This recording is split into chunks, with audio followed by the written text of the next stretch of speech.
Bonjour. La résilience économique est le fait de maintenir votre capacité d'achat, de troc ou de service sur d'autres services, objets ou denrées. Il s'agit d'une nécessité au quotidien pour simplement gérer au mieux vos finances, mais aussi tout un pan de votre préparation à des situations plus tendues. Dans cette vidéo, nous allons commencer à aborder cette thématique en reprenant la base.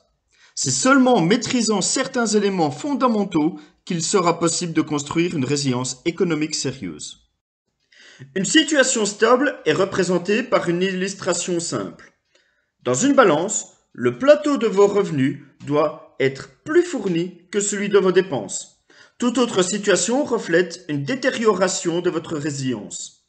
Évidemment, chaque situation sera différente. Vous pourriez avoir une grosse balance car vous avez de gros revenus ou de grosses dépenses, ou au contraire, vous pourriez avoir une petite balance car vous avez un rythme de vie simple ou que vous avez peu de revenus. Quelles que soient vos ambitions financières ou votre mode de vie, la balance doit pencher du bon côté.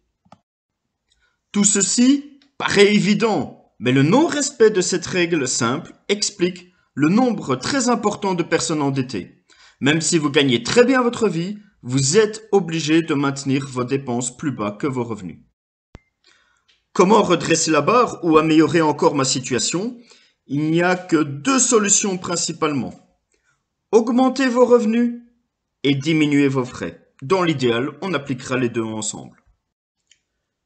Que pouvons-nous retrouver dans vos revenus principalement? Votre revenu principal, généralement le fruit de votre profession, un revenu complémentaire ou plusieurs revenus complémentaires. Peut-être que derrière un job principal, vous faites tout plein de petits jobs afin de mettre du beurre dans les épinards.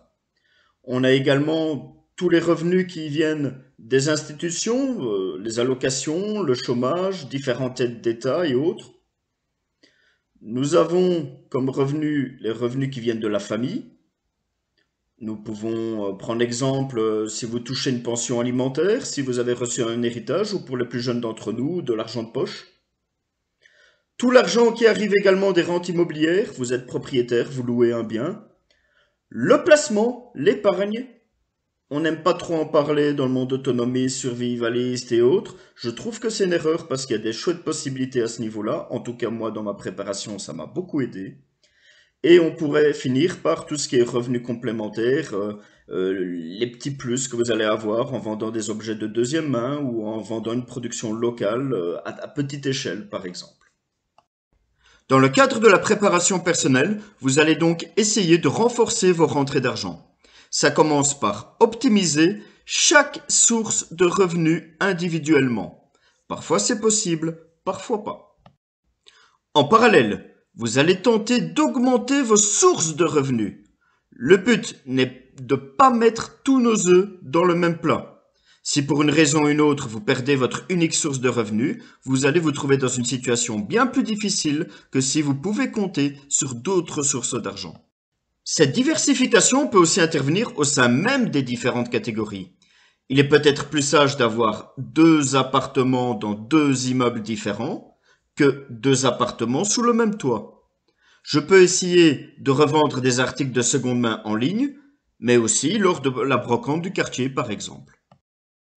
Bref, pour vos revenus, renforcez-les, diversifiez-les.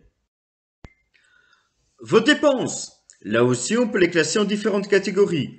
Tout ce qui va être relatif à votre logement, les crédits à la banque, votre loyer ou autre. Tout ce qui est relatif au transport. Vos factures d'eau, d'électricité, de gaz. Les assurances, assurance vol, assurance incendie, assurance pour vos biens. L'argent également que vous dépensez pour tout ce qui est cotisation, abonnements divers, un abonnement à la salle de sport, une cotisation à un syndicat.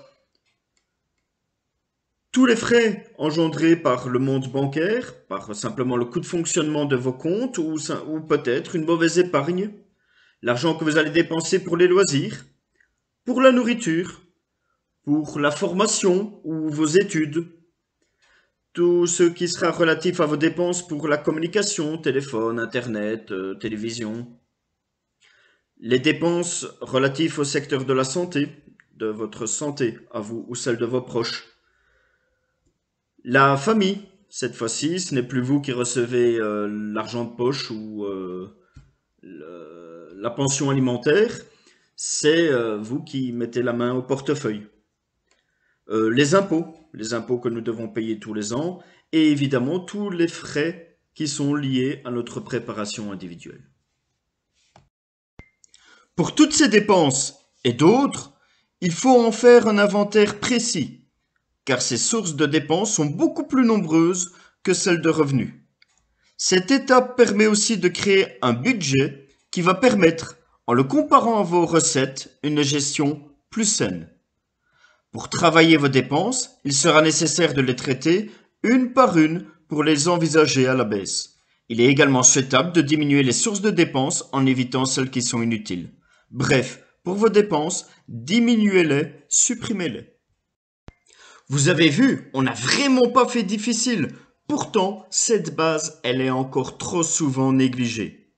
La résilience économique est une question d'équilibre, où votre balance doit pencher en faveur de vos revenus, soit en augmentant vos revenus, soit en diminuant vos dépenses.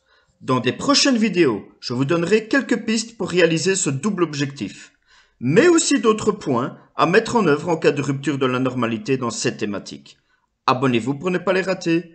Plus vous commencez tôt, mieux c'est. Portez-vous bien. À la prochaine.